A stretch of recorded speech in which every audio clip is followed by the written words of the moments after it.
3 bulan pasca kematian Brigadir Nofriansyah Yosua Huta Barat terungkap. Kini 5 tersangka kasus pembunuhan mantan ajudan Verdi Sambo itu menghadapi meja hijau persidangan. Senin 17 Oktober 2022, 4 dari 5 tersangka kasus pembunuhan Brigadir Yosua Huta Barat menjalani sidang perdana secara bergantian di Pengadilan Negeri Jakarta Selatan. Mantan Kadif Propam Polri Verdi Sambo mendapat giliran pertama sidang pembacaan dakwaan oleh jaksa penuntut umum. Dalam dakwaan jaksa, terungkap skenario pembunuhan berencana Brigadir Yosua berawal dari klaim pelecehan seksual Putri Chandrawati yang mengadu kepada Verdi Sambo pada 8 Juli 2022. Berani kamu tembak Yosua? Atas pertanyaan terdakwa Verdi Sambo SIK MH tersebut, lalu saksi Richard Eliezer yang menyatakan kesediaannya. Siap, Komandan. Jaksa juga mengungkap detik-detik penembakan Brigadir Yosua di rumah dinas Sambo pada Jumat sore. Sambo memerintahkan Yosua berlutut dengan posisi mengangkat kedua tangan di atas, tanda menyerahkan diri. Kemudian memerintahkan Richard Eliezer untuk menembak Yosua. Coba kau tembak. Lalu untuk memastikan benar-benar tidak bernyala lagi, terdakwa Verdi Sambo SH SIK MH yang sudah memakai sarung tangan hitam, menggenggam senjata api dan menembak sebanyak 1 kali mengenai tepat kepala bagian belakang sisi kiri korban Nofriansyah Yosua Huta Barat hingga korban meninggal dunia. Usai sidang Verdi Sambo, majelis hakim melanjutkan dengan sidang perdana pembacaan dakwaan Putri Chandrawati. Salah satu dakwaan jaksa yang disorot adalah pelecehan seksual terhadap istri Verdi Sambo itu dianggap fiktif. Di mana hal tersebut merupakan hal yang mengada-ngada karena memang tidak ada peristiwa pelecehan. Usai pembacaan dakwaan, Putri mengaku tidak mengerti dengan seluruh dakwaan jaksa. Tapi Putri langsung mengajukan eksepsi yang menganggap jaksa penuntut umum mengesampingkan fakta krusial. Dalam agenda pembacaan dakwaan terungkap peran Riki dan Kuat yang memiliki kesempatan mencegah pembunuhan terjadi namun tidak melakukannya. Berbeda dengan 4 terdakwa lainnya, Richard Eliezer tidak mengajukan eksepsi atau nota keberatan atas dakwaan jaksa. Tapi untuk pertama kalinya, Eliezer buka suara kepada media usai sidang. Saya sangat menyesali perbuatan saya, namun saya hanya ingin menyatakan bahwa saya hanyalah seorang anggota yang tidak memiliki kemampuan untuk menolak perintah dari seorang jenderal. Dakwaan, kesaksian, dan barang bukti di persidangan menjadi rangkaian kesatuan agar majelis hakim bisa menjatuhkan hukuman berat dan seadil-adilnya bagi pelaku pembunuhan Nofriansyah Yosua Huta Barat.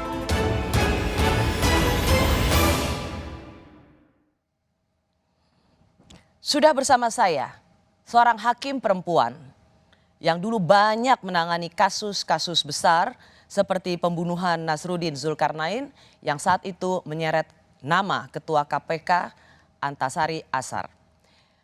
Ia juga dijuluki sebagai Sri Kandi Hukum. Sudah bersama saya Albertina Ho.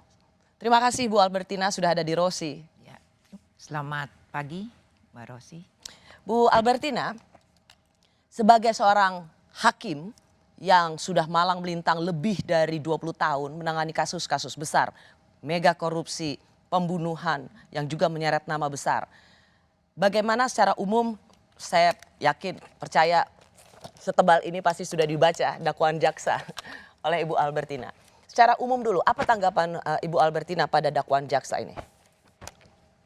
Secara umum saya memang kalau dibilang membaca secara mendetail juga tidak. Yang jelas di semua TV itu ada siaran langsung sehingga saya juga mendengar. Ya secara umum kalau saya melihat ya dakwaannya seperti umumnya dakwaan-dakwaan penuntut umum pada umumnya. Bu Albertina, ada yang bilang bahwa dakwaan ini sudah jelas, cermat, lengkap. Tapi ada juga yang bilang masih ada kelemahannya dan bisa memberikan peluang meringankan hukuman Verdi Sambo, bahkan lebih ekstrim membebaskannya. Tanggapan Bu Albertina? Ya. Kalau tanggapan saya demikian Mbak Rosi ya. Kita kalau melihat suatu dakwaan dakwaan itu memang dikatakan ada syarat formilnya mengenai identitas. Kemudian ada syarat material. Nah, syarat material ini yang mengenai uraian dakwaan itu sendiri. Nah, kalau kita berbicara uraian dakwaan itu sangat subjektif. Sangat subjektif tergantung siapa yang membaca uraian dakwaan itu. Kenapa saya bisa mengatakan subjektif? Karena di dalam undang-undang sendiri hanya mengatakan bahwa uraian yang secara cermat, jelas dan lengkap. Itu jadi, maksud Bu Albertina tergantung apakah orang ini menangkap dengan jelas, dengan cermat, dan lengkap. Ya, Oke. setiap orang itu akan berbeda. Jadi, menurut saya sudah cermat, saya sudah cermat, jelas, lengkap. Mungkin orang lain mengatakan berbeda. Nah, kalau masalah dakwaan nanti diserahkan kepada hakim, penilaian hakim itu. Kalau Bu Albertina sendiri merasa atau menilai dakwaan ini? Nah, karena saya bukan hakimnya ya saya tidak bisa mengatakan, wah ini sudah jelas lengkap, sudah cermat, lengkap, jelas ya. Nanti bisa saja kita kebetulan saya juga meskipun hakim nonaktif nanti bisa mempengaruhi yang lain ya. Tapi kalau saya katakan itu adalah wewenang dari hakim yang mengadili perkara itu yang akan menilai. Karena hakim inilah yang nanti akan meskipun penuntut umum yang membuktikan, tapi hakim inilah yang akan menyidangkan perkara itu dan akan mengatakan bahwa ini terbukti atau tidak. Ya, Bu Albertina begini, salah satu yang eksepsi dari Verdi Sambo dan Ibu Putri itu adalah pemisahan kasus, padahal sama-sama tentang pembunuhan Joshua.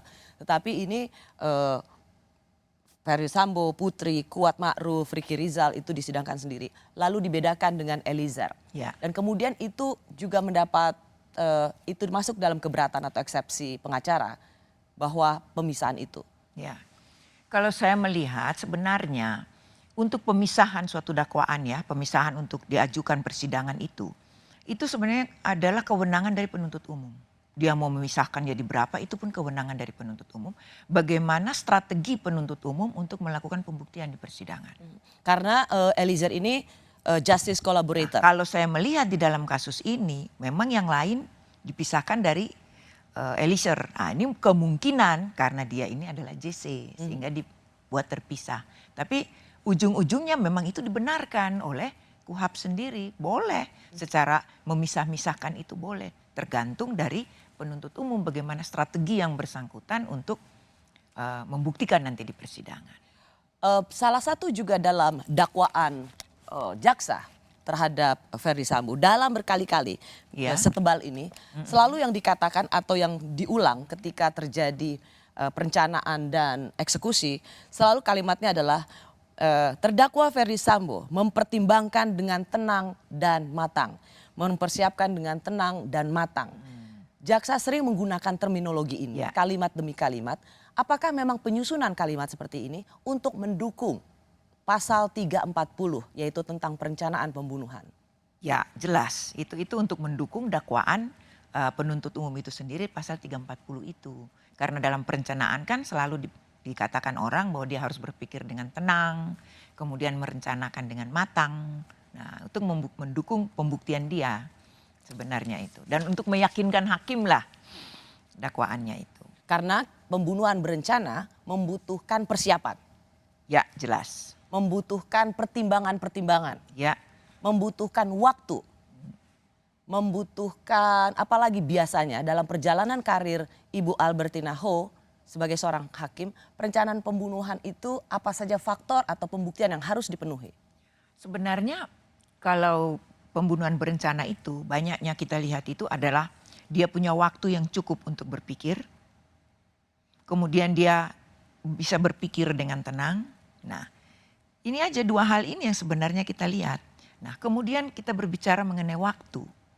Waktu ini juga relatif. Tidak harus mutlak sekian jam, sekian hari, sekian bulan, tidak. Tapi sangat relatif sekali. Tergantung dari nanti hakim itu menilai berdasarkan alat-alat bukti yang ada. Di situ hakim akan melihat bahwa dia punya cukup waktu untuk berpikir atau tidak. Kemudian dia punya cukup waktu berpikir dan dia berpikir dengan tenang atau tidak. Itu kan tiap orang berbeda, Mbak Rosi.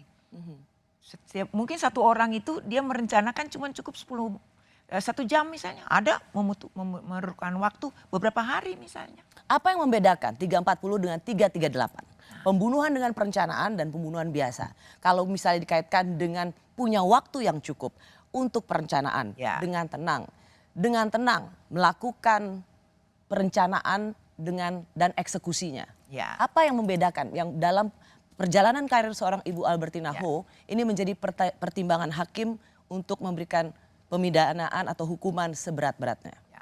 Jadi kalau pembunuhan berencana, yang namanya rencana kita sudah harus menyusun rencananya siapa melakukan apa. Kalau lebih dari 1 orang. Tapi kalau sendiri berarti saya harus melakukan apa. Dengan apa saya lakukan itu. Itu sudah teratur. Itu berbeda dengan 338. Kalau 338 itu tanpa direncanakan. Misalnya membawa, kita katakanlah dalam kasus nyata ya. Misalnya pencuri, dia membawa pisau misalnya. Biasanya membela diri. Tapi begitu dia kaget itu serta-merta dia menusuk misalnya pemilik rumah misalnya. Nah, itu kan dia tidak merencanakan mau membunuh pemilik rumah ini. Dia mau melakukan pencurian misalnya. Nah, ini jadi macam-macam lah. Bisa juga ini nanti dia dikenakan dengan pencurian dengan kekerasan juga bisa. Oke, Bu Albertina.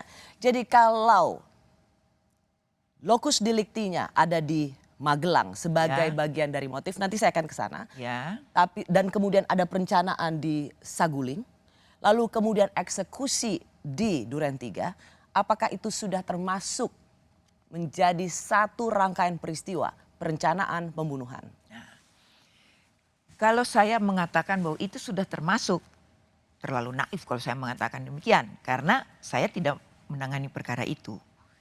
Jadi saya sangat menghormati hakim yang akan menangani perkara ini tentu saja berdasarkan bukti-bukti atau alat bukti yang ada.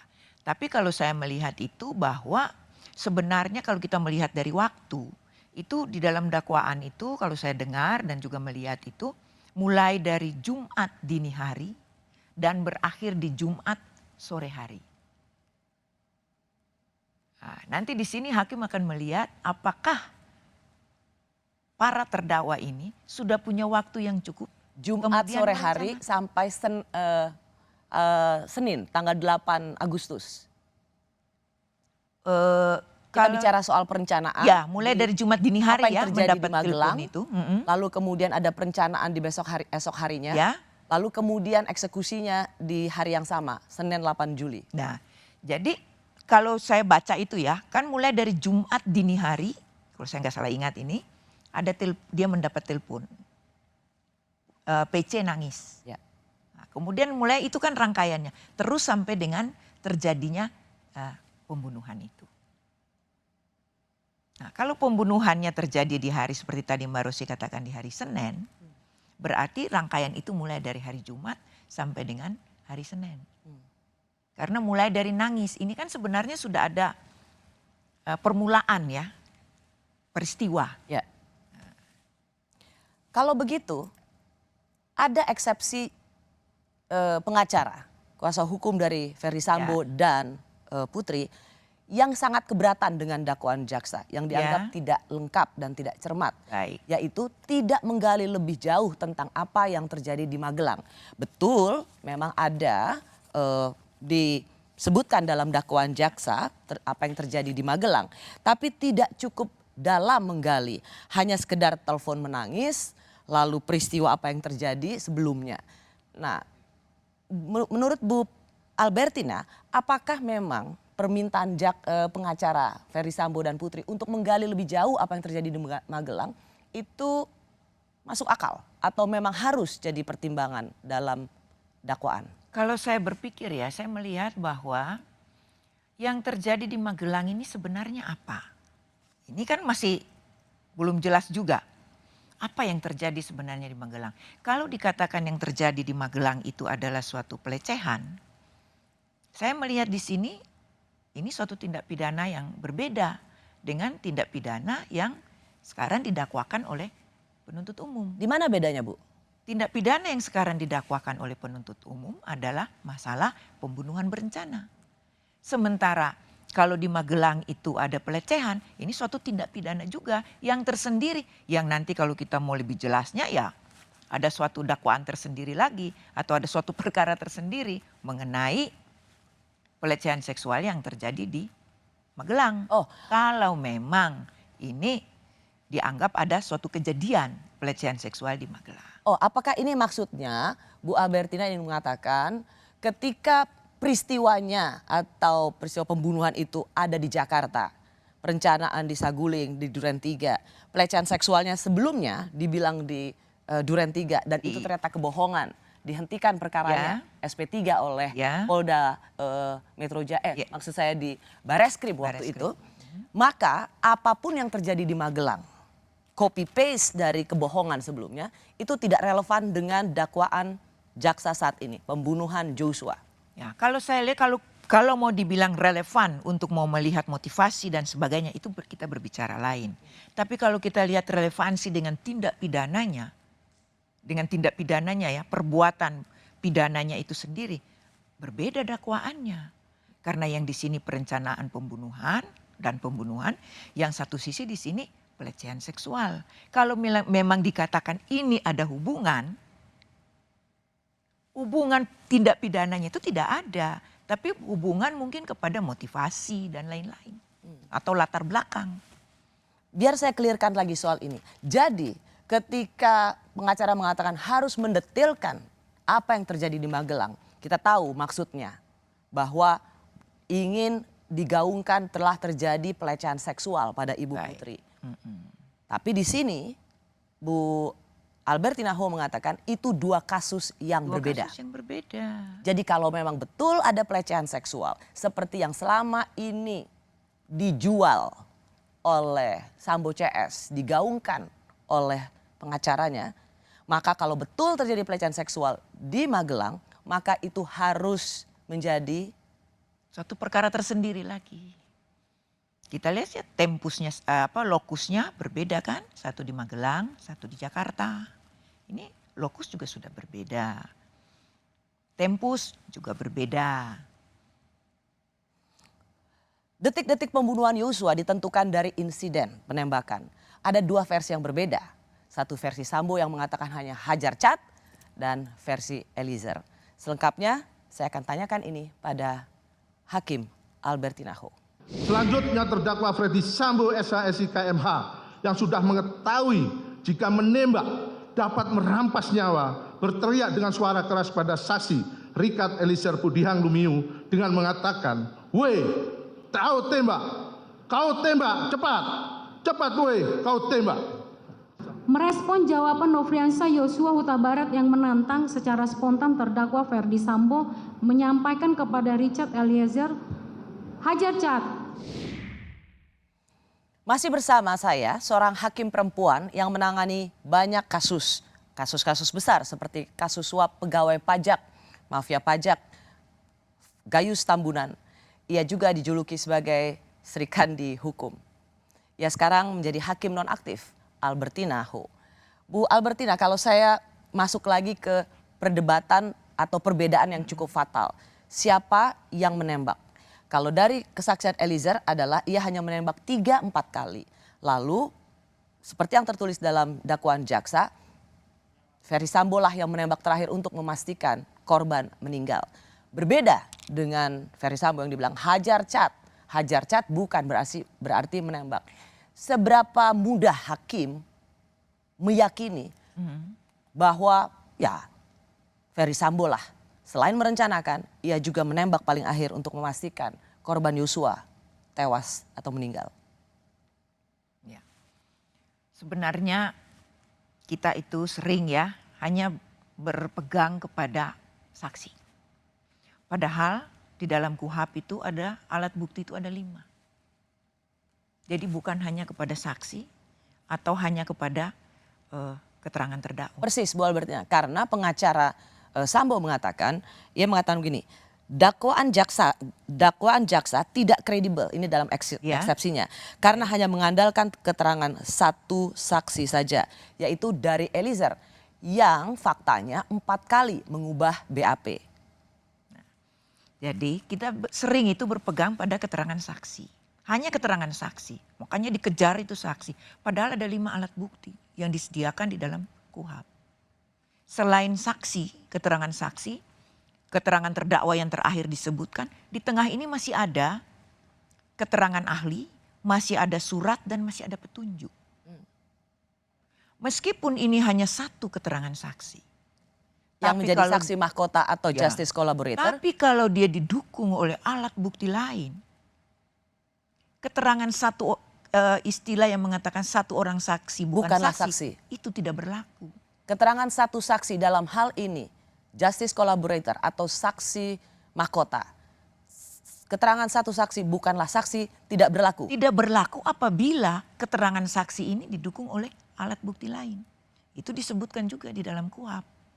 Nah, kalau didukung ada alat bukti surat, ada Surat keterangan misalnya ahli. gimana Bu Albertina? Surat ini kan ada visum. Kemudian mungkin ada juga bukti-bukti elektronik, misalnya ada Oke, CCTV, baik, Bu. Sorry, mungkin maaf. itu juga bisa. CCTV sudah pasti habis karena Ya, sudah dibuang. Itu baik. yang ada dalam sidang Ya. obstruction of justice.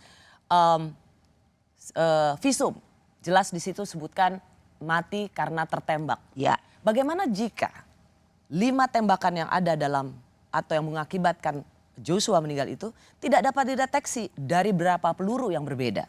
Itu akan mudah sangat dibuktikan kalau misalnya ada 2 peluru yang berbeda atau 3 peluru yang Baik. berbeda. Bagaimana jika jaksa tidak dapat membuktikan itu? Nah, masih ada lagi satu alat bukti petunjuk. Di mana alat bukti petunjuk ini bersesuaian dari keterangan saksinya, dari alat bukti suratnya, dari keterangan terdakwanya. Kalau dalam kita lihat di dakwaan itu, di lokasi penembakan itu hanya ada korban, Ferdi Sambo, Ricky Rizal, dan Kuat. Ibu Putri katanya berada di kamar yang tidak jauh dari itu. Ya.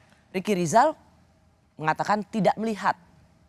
Terakhir dia bilang bahwa karena ada suara memanggil jawaban di handy talkie. Artinya apa yang menjadi kesaksian rombongan Sambo ini sama-sama tidak melihat bosnya menembak Joshua. Jadi ini seperti 3 lawan 1. Betul, betul Mbak Rosi. 3 lawan 1. Tapi kalau untuk kita pembuktian di persidangan itu tidak menjadi masalah. Meskipun 3 lawan 1 karena saya katakan tadi kan ada 5 alat bukti ini. Nah, ini nanti kita bisa melahirkan alat bukti petunjuk yang ini sering kita gunakan di dalam pembuktian-pembuktian yang perkara-perkara yang sulit pembuktiannya. Jadi tidak bisa secara Misalnya gimana kasat Bu Alberti? mata kita Misalnya gimana melihat. alat bukti petunjuk? Alat bukti petunjuk ini kesesuaian antara alat bukti yang lain. Ya. Yaitu alat bukti keterangan saksi, surat, dan keterangan Oke. dari Ya, terdakwa itu sendiri. saya hanya mencoba untuk memastikan dakwaan jaksa ini memiliki nanti pembuktian yang kuat.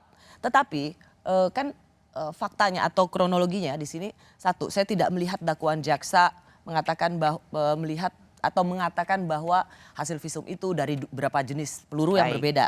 Ya. Lalu kemudian kalau misalnya ditanyakan atau kalau misalnya pembuktian tidak langsung, kalau memang Ferdi Sambo tidak ingin menembak atau tidak memiliki rencana untuk menembak, kenapa dia pakai sarung tangan? Misalnya seperti itu ya Bu ya. Tapi kan bisa saja pembelaannya adalah iya karena dia ingin membela Eliezer, maka dia menggunakan senjata Yosua untuk menembak dinding untuk melindungi Eliezer. Jadi bukti tidak langsung sendiri pun yang dikhawatirkan adalah tidak berkesesuaian dengan kesaksian Eliezer. Nah, bisa kita katakan demikian Mbak. Ini kalau orang memang kita begini Mbak Rosi ya, kita sudah melihat ini ada keterangannya seperti ini, ada pemberitaannya seperti ini, ya kan? Kemudian ada visumnya seperti ini, di dalam dakwaan disebutkan juga mengenai visum ini dan sebagainya. Ini bisa nanti akan berbeda terjadi itu di persidangan. Bedanya di mana? Apa yang terjadi? Semua keterangan-keterangan ini akan menjadi tidak punya nilai kalau keterangan lain muncul di persidangan.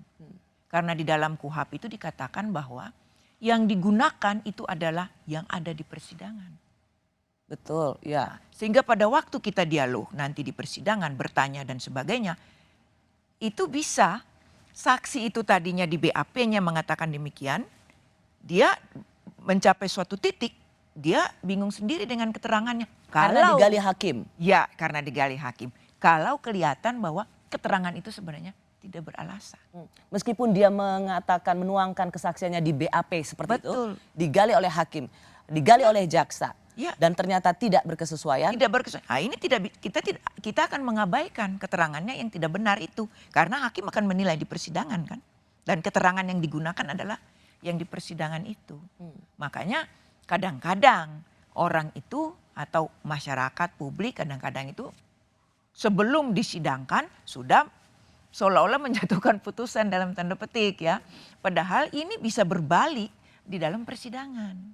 Tergantung nanti bagaimana hakim menggali itu di persidangan, penuntut umum menggali itu di persidangan, maupun penasihat hukum dari terdakwa sendiri menggali di persidangan. Kalau Bu Albertina sebagai hakimnya, pertanyaan-pertanyaan seperti apa yang Ibu akan gali? Ya tentu saja kalau saya pribadi ya, nanti dari dalam persidangan itu kita akan melihat keterangan-keterangannya tentu saja masuk akal atau tidak. Itu kalau bagi saya itu paling nomor satu. Logis atau tidak keterangan yang diberikan itu. Alasan yang diberikan itu benar apa masuk di akal sehat ya. Atau di akal orang pada umumnya atau tidak. Itu yang paling utama sebenarnya. Karena kita bebas saja memberikan keterangan apapun di persidangan itu tidak dipaksakan. Tapi kalau tidak masuk akal, apakah keterangan itu akan kita gunakan? Nah itu yang menjadi pertimbangan hakim nanti di persidangan. Ibu Albertina, saya melihat ada dua isu yang menjadi cukup krusial. Ya, Misalnya satu, siapa yang menembak? baik. Ya kan, versi Eliezer dan Joshua untuk memastikan versinya Ferdi Sambo, dia hanya menyuruh hajar cat yang diartikan membunuh. Apakah jika memang tidak ada pembuktian yang cukup untuk mendapat kesesuaian bahwa Ferdi Sambo menembak paling akhir, paling belakang, dakwaan jaksa itu cukup keras dengan mengatakan bahwa menembak dari belakang kepala, kepala dan memastikan mati. Apakah jika memang ini tidak terbukti, maka dan Sambo hanya sekedar merencanakan dan menyuruh, maka ini juga bisa meringankan hukumannya. Nah, Dia ingin hanya menempatkan dirinya sebagai yang merencanakan. Ya. Dengan alasan nanti kita bahas. Ya, kalau kita lihat ya Mbak, kalau orang melakukan suatu perbuatan pidana, suatu tindak pidana bersama-sama, bukan berarti mereka ini semua harus melakukan tindakan yang sama.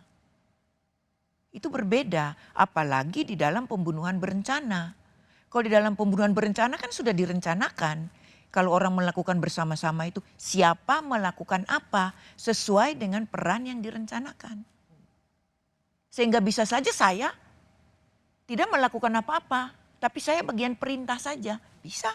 Apakah itu yang jadi disebut sebagai intellectual dader atau mastermind? Iya, bisa. Apakah itu bisa menjadi pertimbangan hakim untuk meringankan pemidanannya atau hukumannya? Kalau kita berbicara meringankan, kita akan melihat, hakim akan melihat, ya kan? Ini ide siapa melakukan itu? Nah, ini kita harus lihat. Masa orang yang mempunyai, masuk akal tidak? Orang yang mempunyai ide, orang lain yang membunuh, dia yang mempunyai ide, kok dia yang lebih ringan? Nah ini masuk di akal atau tidak? Nah ini kan kita akan melihat juga. Jadi tidak semudah itu. Karena saya tidak melakukan apa-apa, misalnya saya duduk aja diam-diam orang lain membunuh, terus saya yang paling ringan misalnya.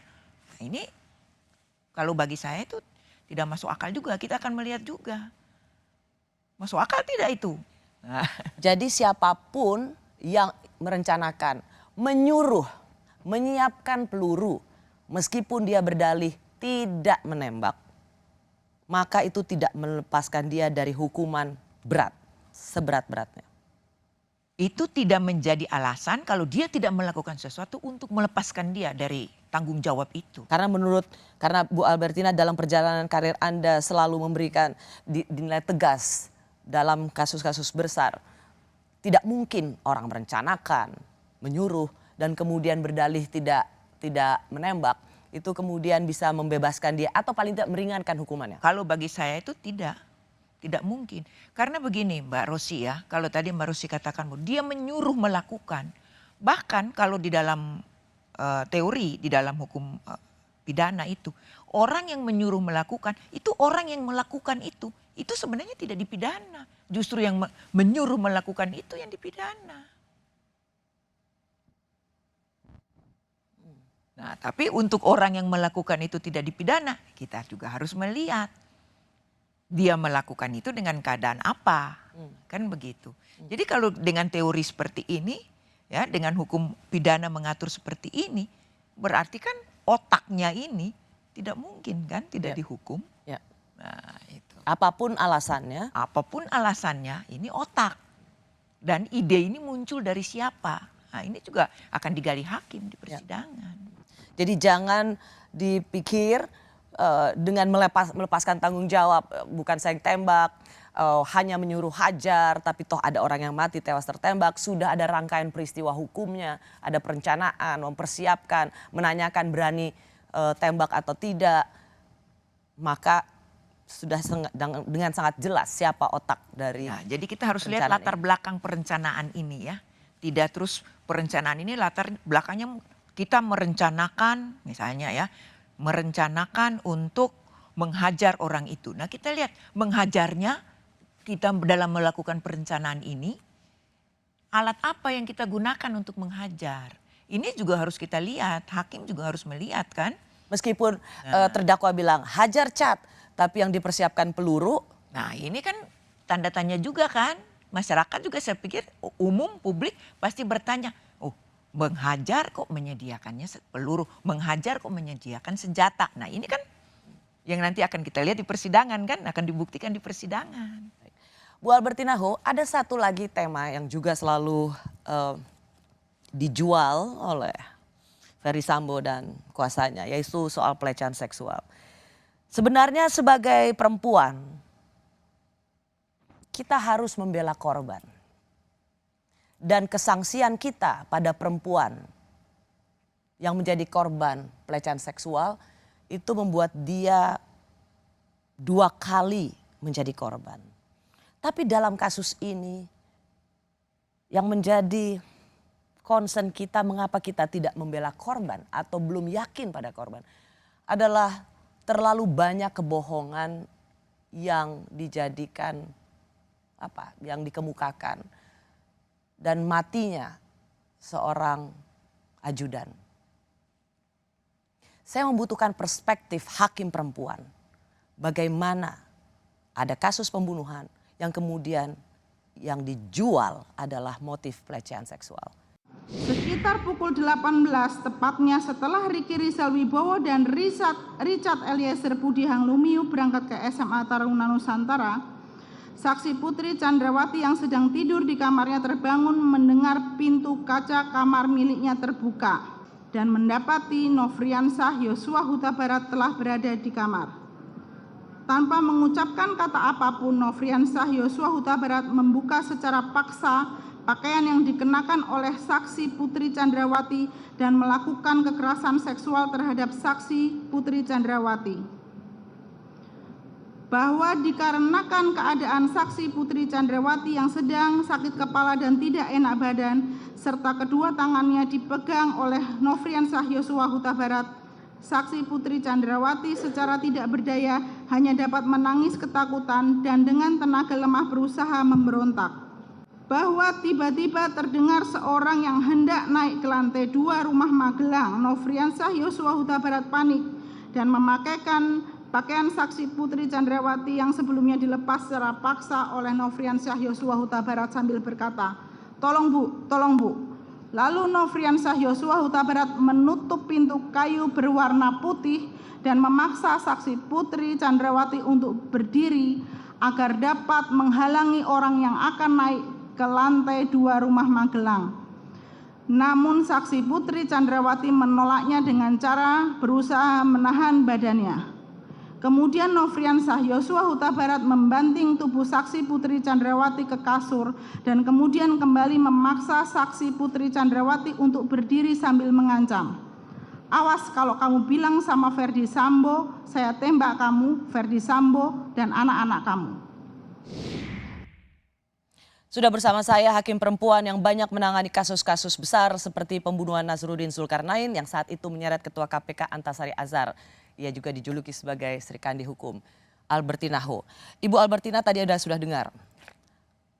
Itu eksepsi pengacara. Kenapa tidak digali di Magelang? Dari uraian pengacara, masuk akal? Nah, ini kan keberatan yang diajukan oleh pengacara. Sebenarnya kalau kita lihat keberatan yang diajukan ini udah memasuki juga area materi sebenarnya ya.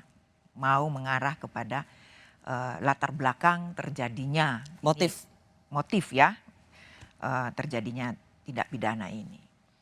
Kalau saya lihat ini karena diajukan di dalam keberatan, ya bagaimana nanti penasihat hukum ini bisa membuktikan nanti di persidangan? Ya, karena motif ini. Karena gini, yang dibacakan oleh pengacara misalnya, saya memetik 2 kalimat. Ya. Satu sisi almarhum mengatakan, tolong bu. Orang kalau minta tolong berarti dia dalam posisi yang lemah. Di bawah. Tapi kemudian ada kalimat, awas kalau kamu bilang Ferdi Sambo maka saya akan tembak Ferdi Sambo dan anak-anakmu. Wajar? Ya, ini Mbak ya. Jadi memang kalimat-kalimat seperti itulah itu nanti di sidang kalau nanti akan dibuktikan kan ini mestinya oleh penasihat hukum kan bahwa ada terjadi suatu peristiwa di Magelang. Dan itu akan selalu dijual oleh. Nah, ini akan harus dibuktikan di persidangan kalau mau supaya ini mempunyai nilai kan begitu. Nah, silakan nanti dari penasihat hukum itu bisa membuktikan bagaimana apa dengan 5 alat bukti tadi dia membuktikan itu. Oke. Ada atau tidak. Nah, kemudian kalau dia tidak membuktikan dari kalimat-kalimat itu juga akan menjadi pertimbangan hakim masuk akal atau tidak. Ya, karena gini Bu Albertina, hati kita bersama korban pelecehan seksual yang sesungguhnya jadi korban, bukan korban-korban. Ya. Jadi hati kita membela korban yang sesungguhnya. Dan kesaksian korban terhadap kekerasan seksual dalam hal ini Bu Putri, yaitu sebenarnya kan apa yang terjadi di Magelang, di kamar itu hanya 2 yang tahu, almarhum dan Ibu Putri. Maka keterangan atau kesaksian itu didapat satu dari Ibu Putri. Tadi Bu Albertina mengatakan bahwa harus digali lagi dengan apa? Yang lainnya. Alat bukti yang lain. Alat bukti lainnya. Ya. Bagaimana dengan hasil psikologi forensik 6 September 2022? Keterangan ahli dalam hal ini psikolog. Karena di situ didapat atau yang diobservasi oleh psikolog adalah konsistensi dari Bu Putri dan Ferdi Sambo, yaitu tentang apa yang terjadi. Jadi tidak ada kebohongan atau tidak ada loophole biasanya. Lalu melihat psikologi Ibu Putri pada waktu itu, kondisi yang sangat buruk, simptom depresi, trauma akut. Dan tidak ditemukan malingering atau kebohongan, pura-pura sakit. Mungkin waktu itu kita banyaklah dengar terdakwa pura-pura sakit. Jadi tidak ditemukan adanya pura-pura depresi. Lalu bukti petunjuk atau tidak langsung, yaitu ada situasi di Magelang, Putri ditemukan tidak berdaya. Seberapa kuat pembuktian ini meyakinkan hakim bahwa betul telah terjadi pelecehan seksual? Ini kalau kita banyak ke sana Mbak, ini berarti nanti ada satu perkara nih, perkara pelecehan seksual ini sebenarnya, ya kan? Nah, tapi sebenarnya fokus kita ini adalah perkara pembunuhan berencana. Nah, pelecehan seksual ini bisa dikatakan hanya mau melihat penyebab atau motivasi apa yang mendorong para terdakwa ini melakukan tindak pidana ini. Jadi kalau misalnya ini toh ada terbukti. Kalaupun toh ini terbukti, ini bukan berarti membenarkan orang melakukan suatu tindak pidana. Karena ini kan dua hal yang berbeda. Tapi ini pun terbukti atau tidak, ini kan masih harus dibuktikan juga di persidangan ini sebenarnya. Harus dibuktikan juga di persidangan. Karena ini kita masih menduga-menduga ini terbukti atau tidak. Nah ini. Lalu kalau dibilang seberapa kuat sih pembuktian itu? Ya nanti kita lihatlah seberapa kuat. Kalau keterangan dari psikolog tadi dikatakan sebagainya ini ada begini. Itu kan baru keterangan ahli. Ya. Baru keterangan, bukan lalu membuktikan bahwa betul itu ada pelecehan seksual, tidak. Apakah hakim boleh meminta keterangan saksi ahli lainnya? Boleh, boleh. Misalnya saksi ahli yang menerangkan apa ciri-ciri dari korban pelecehan seksual pada umumnya. Boleh. Misalnya apakah mungkin orang yang sudah dilecehkan dibuka bajunya dan lain sebagainya. Tetapi masih dipanggil lagi dan berdua lagi selama 15 menit di kamar. Jadi untuk menanyakan atau mengkonfirmasi perilaku atau akibat yang ditimbulkan itu bisa dikonfirmasi lagi pada saksi ahli. Baik. Karena kan gini, sorry silakan. Ya, bisa. Jadi hakim itu, ini kan nanti mungkin ya, ini saya katakan mungkin dari penasihat hukum akan mengajukan ahli. Hakim boleh memerintahkan penuntut umum memanggil ahli yang menurut hakim ahli yang independen. Ya. Yang tidak memihak kepada penuntut umum maupun kepada terdakwa. Hakim bisa saya minta ahli dari mana? Penuntut umum silakan hadirkan. Hadirkan, diperiksa, boleh. Ya, psikologi forensik, psikiater yang selama ini banyak menangani korban kekerasan seksual. Ya, boleh. Apakah wajar seorang yang sudah dilecehkan tapi minta dipanggil lagi ketemu? Apakah wajar seorang yang sudah dilecehkan masih bisa berada dalam satu mobil dari Saguling ke Duren 3? Hakim akan menanyakan biasanya seperti apa perilaku korban. Ketemu aja mungkin takut, jijik, marah. Itu akan ditanyakan semua nanti oleh hakim. Dan tadi juga cukup menarik tadi yang Mbak Rosi sampaikan bahwa dikatakan korban depresi, PC ya, depresi dan sebagainya. Nah ini mungkin ya bisa juga digali bahwa ini penyebab depresinya apa. Karena kita juga ketahui bahwa kalau saya dengar dari dakwaan yang disiarkan di TV itu, PC itu juga mengetahui kasus menembak itu. Ya.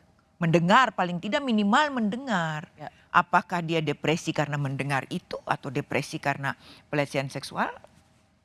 Saya memang tidak tahu juga. Cuman kita cuma dengar aja kalau ini depresinya karena ada pelecehan seksual itu. Padahal depresi itu bisa terjadi penyebabnya macam-macam kan. Ya. Nah ini juga harus dibuktikan juga. Perlu dibuktikan juga depresi akibat apa. Ya akibat karena tidak ada semata-mata ada alasan tunggal. Tidak bisa, kita harus lihat juga yaitu kan. Kekerasan seksual. Perlu kita ahli itu yang lain juga untuk mengimbangi ahli yang ada. Karena memang dalam dakwaan jaksa disebutkan bahwa saksi Putri Chandrawati itu ikut terlibat dalam diskusi ketika suaminya menanyakan pada Ricky Rizal, kau berani nggak tembak? Dibilang saya tidak berani tembak dan kalau gitu panggil Eliezer. Termasuk ada dalam dakwaan jaksa yang mengatakan bahwa saksi Putri Chandrawati mengatakan terima kasih kepada ajudan-ajudannya. Termasuk memberikan uang dan sebagainya ya. Dijanjikan uang. Ya. Itu mungkin harus dibuktikan juga kan, dilihat juga ini depresi karena apa ini. Karena dari sini saja sudah ada ilustrasi kondisi korban yang berbeda kalau kita bicara soal korban pelecehan seksual. Ini sebenarnya juga termasuk yang menjadi keberatan pengacara Sambo dan Bu Putri, Ibu Albertina. Karena disebut bahwa dakwaan jaksa asumsi dan sangat bersifat subjektif. Penilaian yang sangat bersifat asumtif lah. Karena ada kalimat seperti ini. Kemudian sekitar pukul 17.17 WIB, saksi Putri Chandrawati dengan suatu alasan tertentu masih sempat berganti pakaian. Meskipun saksi Putri Chandrawati turut terlibat dalam penembakan yang merampas nyawa korban, yaitu Yosua Huta Barat. Ketika masuk rumah dinas dan lain sebagainya, pakai baju sweater warna coklat dan celana legging, tapi sempat berganti pakaian. Jadi kalimat sempat berganti pakaian itu saya lihat beberapa kali digunakan dalam dakwaan jaksa, termasuk juga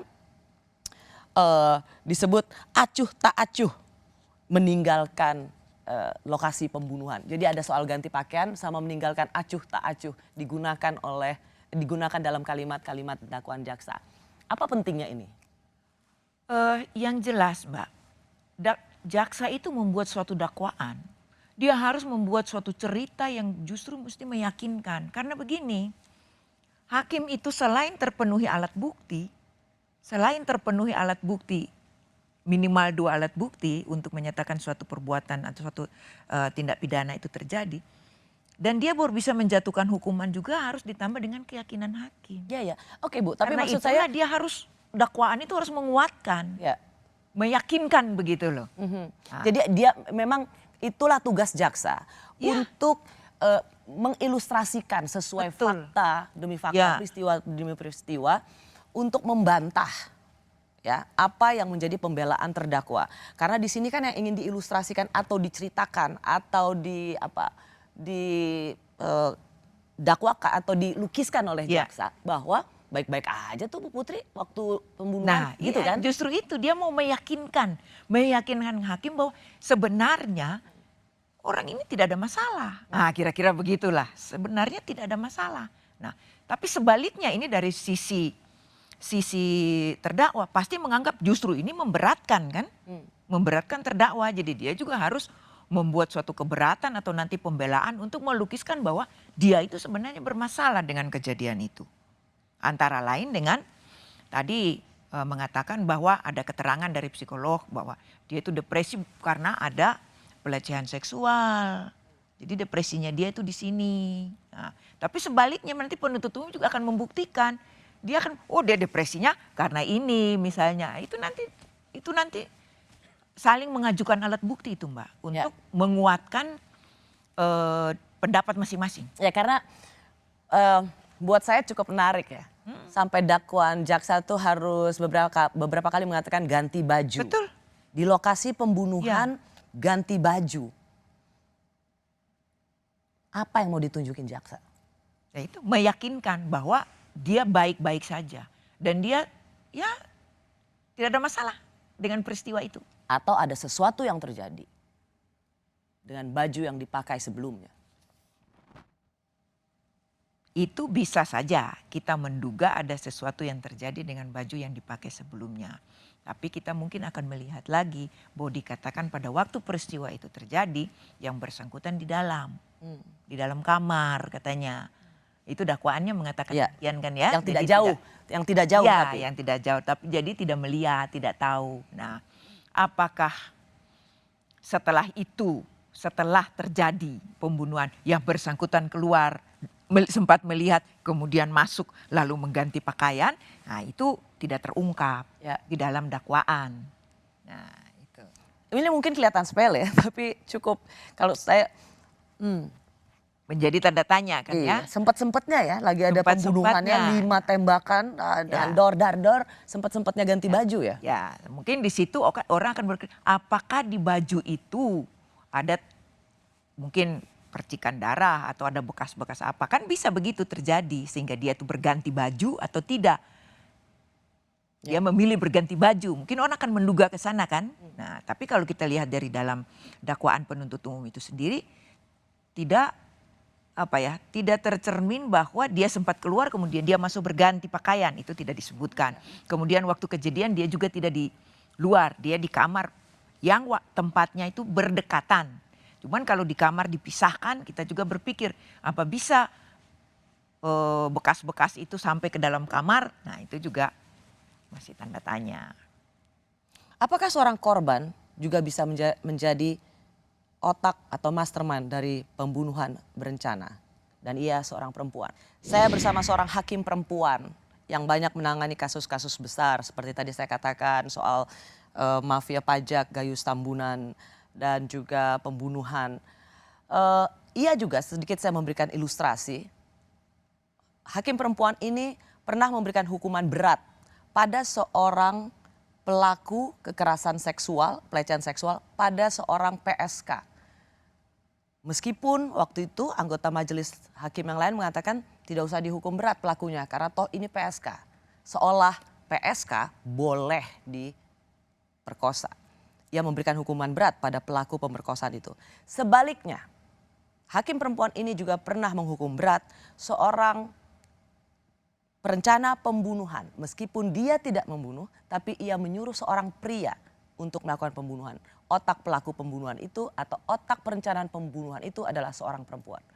Saya bersama seorang hakim perempuan, Albertina Ho. Bu Albertina, tadi saya sudah memberikan ilustrasi tentang bagaimana Anda memberi putusan. Perempuan bisa juga ya jadi otak pelaku, otak perencanaan pembunuhan. Bisa? Tidak ada sebenarnya perbedaan antara perempuan dengan laki-laki, sama. Apakah perlakuan yang diterima oleh seorang perempuan dan kemudian itu menjadi otak perencanaan pembunuhan itu bisa meringankan perempuan? Kita lihat dulu kasusnya. Kita lihat dulu kasusnya. Karena dalam pengalaman Bu Albertina? ya, kalau saya itu tidak bisa mengatakan secara general ya, secara umum. Karena kita harus lihat satu kasus demi satu kasus. Karena bisa begini, kalau dia itu pada akhirnya membunuh, misalnya katakan kadang-kadang ya dalam kasus KDRT itu, sering dia dipukul oleh suaminya dan sebagainya. Akhirnya dia sudah tidak tahan lagi, dia lalu membunuh suaminya. Ya, tapi itu tanpa perencanaan juga kan? Nah, bisa dalam dia merencanakan, dia tidak bisa karena sudah ada melakukan sendiri. perlakuan yang begitu kejinya setiap hari. Dia akhirnya kan sudah tidak tahan lagi. Mencari orang lain, dia tidak berani melakukan sendiri, mencari orang lain katakanlah untuk membunuh suaminya. Ini bisa kita lihat, kasus kan udah berapa kali dia mungkin dianiaya dan sebagainya, ini macam-macam. Tapi ada juga kan yang mengatakan, wah sering di ini. Tapi dia karena sudah ada laki-laki lain yang dia mau dengan orang lain lagi, ini ada disingkirkan supaya dia bisa nikah lagi dengan laki-laki lain. Kasus sama-sama kan korban, tapi berbeda ceritanya. Nah ini disinilah yang sering kita mesti lihat kasus per kasus baru bisa kita mengatakan ini bisa kita ringankan, ini tidak bisa. Itu harus setiap kasus demi kasus itu berbeda sama sekali biasanya. Sangat kompleks memang kalau nangani kasus itu. Izinkan saya bertanya Bu Albertina, apakah menurut Bu Albertina Bu Putri ini korban atau aktor utama? Ini pertanyaan yang sangat sulit dijawab. Kenapa saya katakan sangat sulit dijawab? Karena saya tidak menangani kasus itu. Jadi saya tidak bisa melihat, memeriksa, kemudian melihat dan yakin bahwa dia ini sebagai apa di sini. Kalau kita lihat secara kasat mata saja, kita lihat secara berdasarkan pemberitaan-pemberitaan yang ada. Ini kan ada dua kubu kan Mbak Rosi. Ya. Ada yang mengatakan dia adalah korban, tapi ada yang mengatakan dia adalah otak. Karena dia adalah sepertinya mencetus, menjadi faktor pencetus terjadinya pembunuhan berencana itu. Ya. Nah, dia ada dua kubu ini. Nah, kita mau ke kubu yang mana? Kalau saya memilih, saya tunggu dulu melihat nanti hasil persidangannya nanti itu akan seperti apa. Kita dengar nanti lihat di persidangan, kita baca putusan hakimnya. Di situ nanti baru kita bisa melihat kira-kira dia ini di mana berdasarkan bukti-bukti yang ada di persidangan. Oke, kalau begitu saya ganti pertanyaannya. Apakah pengalaman Ibu Albertina Ho sebagai hakim yang banyak menangani kasus-kasus besar dan Anda dikenal dengan ketegasannya, apakah Anda melihat motif pelecehan seksual ini adalah motif untuk membunuh sebagai reaksi atau hanya sebagai menutupi kejahatan saja? Kalau saya melihat demikian, Mbak. Sini kalau dikatakan memang ada motif, ada suatu perbuatan yang mendahului ya pelecehan seksual. Kalau saya melihat pelecehan seksual kemudian ada pembunuhan berencana. Ini dua tindak pidana yang berbeda. Satu pelecehan seksual, satu ini. Kenapa kalau saya melihat di sini ini ada pelecehan seksual, kenapa ini tidak diproses? Harusnya kan diproses. Ya. korban melaporkan, selesaikan secara hukum. Kalau ini lalu merembet menjadi terjadi suatu pembunuhan berencana, ya maaf ngomong kalau kita bisa mengatakan secara ini loh, kok jadi kita sepertinya seolah-olah main hakim sendiri, mengadili sendiri. Seharusnya kan tidak kan? Nah, kemudian kita lihat lagi. Ini kalau orang yang tidak tahu hukum dengan orang yang tahu hukum, ini tentu saja berbeda juga. Oh, saya biar clear. Jadi meskipun sekali lagi Ibu katakan, meskipun memang benar jualan pelecehan seksual di Magelang itu benar, sebagai orang yang mengerti hukum, maka tidak selayaknya ia membunuh nyawa atau menyuruh ajudannya untuk membunuh. Itu kan maksudnya? Maksudnya demikian ini karena bagaimana? Saya katakan tadi main hakim sendiri. Main hakim sendiri kan dilarang. Tidak boleh. Apalagi kita yang paham hukum. Orang yang tidak paham hukum pun dianggap dia tahu hukum bahwa main hakim sendiri itu tidak boleh. Kalaupun benar ada pelecehan ini seksual. harus diselesaikan sesuai dengan hukum yang. Kalaupun benar, maka buat apa harus menghilangkan CCTV? Buat apa harus merusak TKP? Buat apa harus mengorbankan puluhan anggota Polri yang terancam di penjara, terancam kehilangan pekerjaannya? Jika memang benar itu terjadi, mengapa harus melakukan? Ya harus melakukan yang ini. Di sini aja. Selesaikan sesuai hukum yang ada kan. Lebih baik kan. Jadi menurut Bu Albertina ini apa? Ya kalau menurut saya betapapun kita itu punya jabatan apapun atau kita itu ya mengetahui segalanya. Ya semuanya itu selesaikan secara hukum aja. Jangan kita mau menyelesaikan sendiri. Karena kalau kita menyelesaikan sendiri, kalau nanti memang terbukti ini pembunuhan berencana, ini terbukti di persidangan dan dihukum, dan rentetan tadi dikatakan Mbak Rosi begitu banyak orang yang ikut nanti tersangkut dalam perkara ini, dan sudah beberapa juga yang dipecat dari pekerjaannya, kemudian terancam juga kalau terbukti nanti dipidana. Bukankah karena saya bisa melibatkan banyak orang ini? Dan membuat persoalan menjadi semakin ruwet, Ya, jadi, banyak korban. dan Bu Albertina jadi setuju ya ini memang masuk 340, pembunuhan berencana. Kalau nanti terbukti di persidangan. Bu Albertina Ho, terima kasih banyak. Saya rasa saya ingin lagi